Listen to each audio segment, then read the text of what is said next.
I want to ask you about the images of Palestinian men stripped with their hands tied behind their backs and kneeling on the ground. BBC staff have geolocated the video footage to a place called Bet Lahia. Palestinian diplomats say these are savage images invoking humanity's darkest times. The Israeli army say only that suspects were being interrogated. When you saw that footage, what did you think?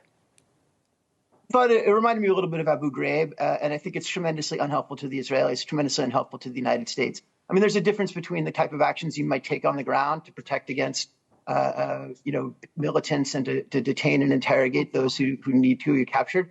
But to release images like that, I think it just sends a message to the world, to the region, that Israel is degrading and humiliating Palestinians. And I think that I would be surprised if the IDF doesn't take some actions to make sure those kind of photographs don't come out again.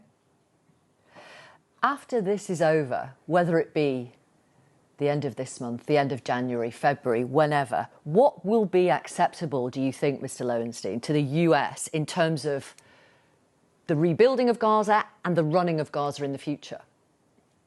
Well, I think all these conversations about the day after assume that there's going to be an end to the military operation and then a new era of reconstruction will begin. My sense is that Israel will not have achieved the objective of destroying Hamas's military capabilities anytime in the next few months, and that after that phase of the operation is over, they'll go to a different phase where there's less intense combat, but nonetheless there's still a threat from Hamas. So I think the days in which you can talk about post-occupation governance in Gaza, when you can talk about reconstruction, are quite a ways off in the future. And I really think the idea that we're going to do negotiations around a two-state solution at the end of this process, I just don't think that's where the Israelis are going to be at the end of this. I think the situation on the ground from a humanitarian perspective is going to make it very difficult for the Saudis and other Arab countries to entertain those kind of discussions with the Israelis. So I think we would like to see the Palestinian Authority come into Gaza when this war is over. That's going to take a very long time to put the PA in a position where it's actually able to take on any meaningful responsibilities in Gaza.